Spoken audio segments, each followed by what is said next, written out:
আল্লাহর নবী বলেন সালাত যদি আদায় না করো দুনিয়ার যুবক ভাই, মরণের সময় আপনার ভয়ঙ্কর তিনটা অবস্থা হবে। এক নাম্বার ইয়ামুতু জালিলা, আপনি অপদস্থ হয়ে মারা যাবেন।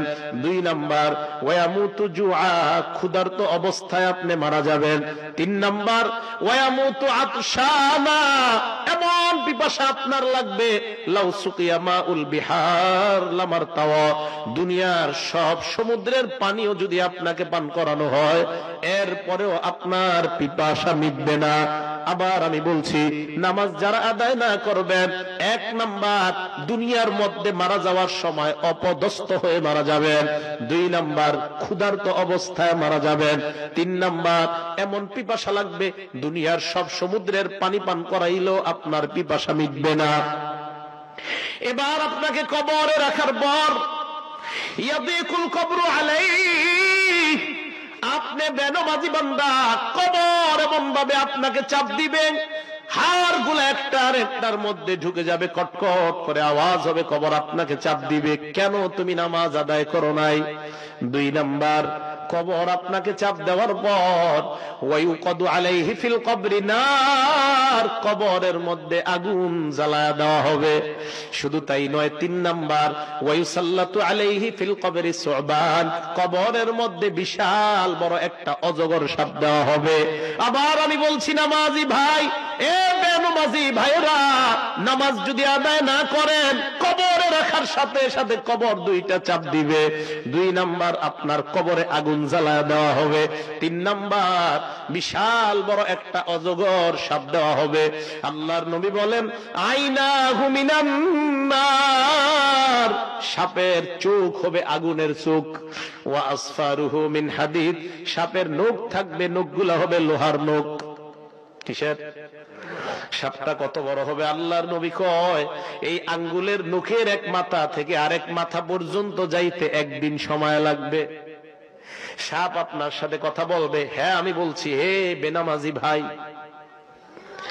আপনাকে সাপ ডাক দিয়ে বলবে আমারনি রব্বি আন আদরিবাকা আলা তাদঈ সালাতিল ফজরি ইলা যুহরি, তুমি ফজর না পড়ার কারণে আল্লাহ আমারে বলছে তোমারে যোহর পর্যন্ত কামড়ামু।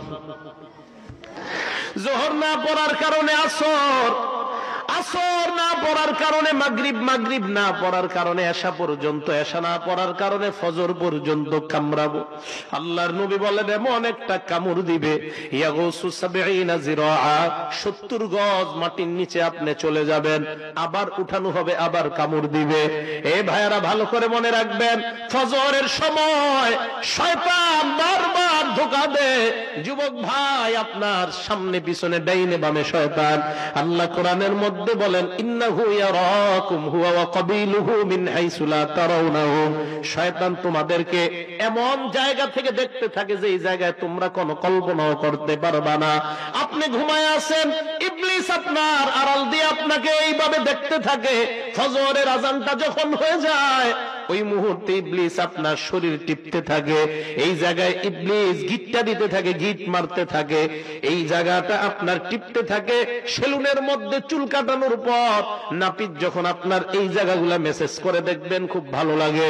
আল্লাহর নবী হাদিসের মধ্যে বলেন তোমার এই জায়গায় 3টা গিটটা লাগায় শয়তান।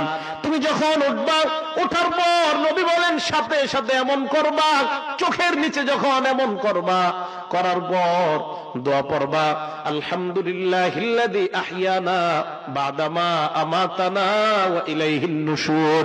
হাবিব বলেন ইবলিস তখন এমন ভাবে দৌড়ায়, ইবলিসের দৌড় আর কে দেখে?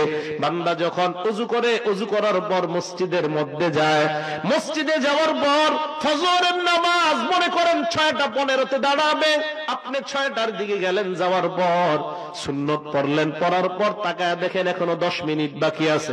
আল্লাহর নবী কয় ইন্তিজারুস সালাতি সালাত, এই যে 10 মিনিট ইমামের জন্য অপেক্ষা করবা, এই 10 মিনিট তুমি নামাজ পড়লে যে সওয়াব, নামাজের সওয়াব আল্লাহ তোমার আমলনামায় দিয়ে দেয়।